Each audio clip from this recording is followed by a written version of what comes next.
stands adjourned till 12 o'clock. And as you can see on your screens, a few minutes, barely a few seconds, in fact, after resuming, the Lok Sabha stands adjourned. Let's go to my colleague Pallavi Ghosh for more context. Pallavi, one more day of the Lok Sabha playing out as we've seen every day in the past week play out. Bring us more context.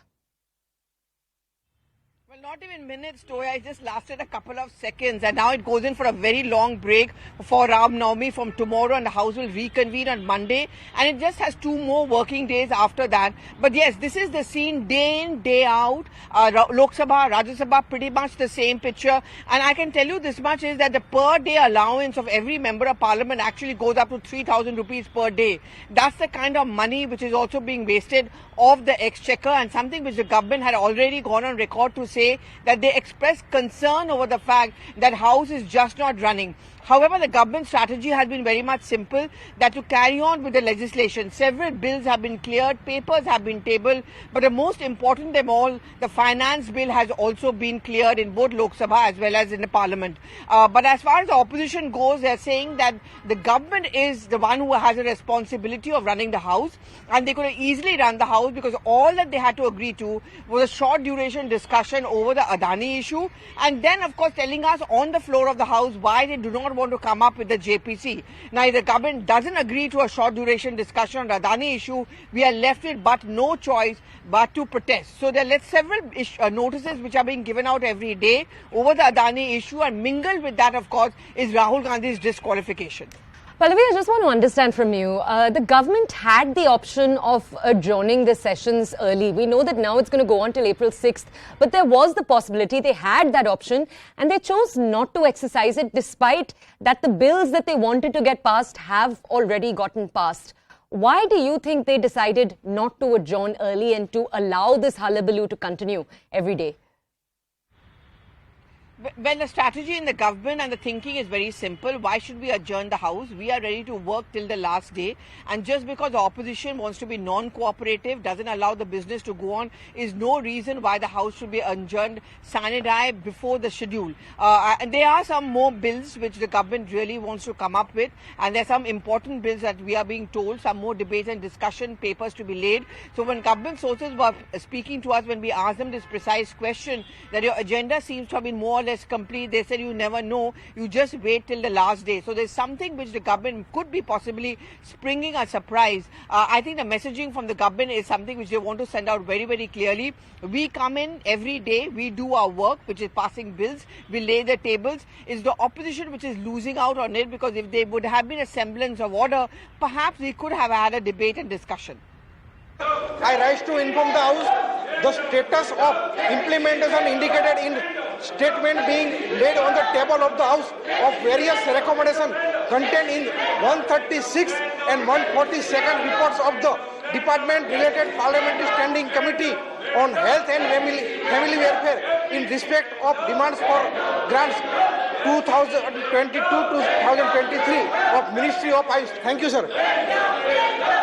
Honorable members, I have received 8 notices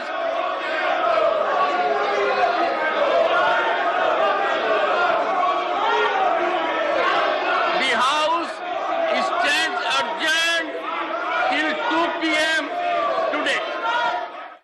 And as you saw on your screens, the Rajya Sabha also being adjourned. Let's go over to my colleague Pallavi. Pallavi, I think almost every day we've watched the same play out. The Rajya Sabha surviving just a few minutes more and then also getting adjourned. Bring us more context. Yes, and the chairperson was very clearly saying that I have received 8 notices, and before he could even talk about that, in that din he decided to adjourn the House. In comparison to Lok Sabha, at least in Rajya Sabha, there is a semblance of little more work being done or more time spent. So it just lasts a couple of minutes, and after that even Rajya Sabha gets adjourned.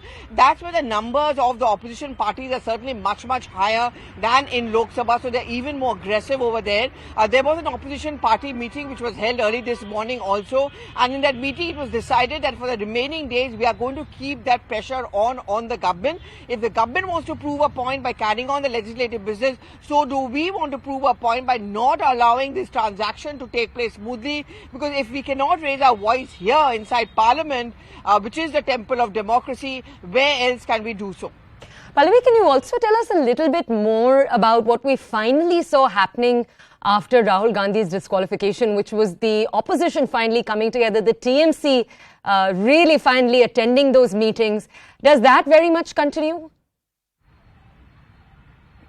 Well, yes, absolutely. In fact, Shiv Sena was a bit upset that Trinamool Congress has been very much by the side of the Congress party. In fact, interestingly, even as we speak early this morning at 10 a.m., the Trinamool Congress has been in sync with protests by Mamata Banerjee in Bengal, doing a protest outside the Ambedkar statue, and they're calling it Save Federalism, Save Democracy. So what they're essentially talking about when they talk about saving democracy is also bringing into context and highlighting the fact that how in an arbitrary manner Rahul Gandhi was disqualified and then he was asked to leave his official residence. So if Rahul Gandhi's disqualification has been able to achieve one thing, that is to at least finally get the TMC on board.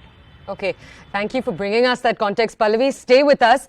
Let's take our audiences very quickly to political reactions now. This is what K.C. Venugopal, who you remember sits in the Rajya Sabha. Let's see what he had to say. What is the problem? We are not worried about the house and everything. Especially Rahul Gandhi is not worried about the house.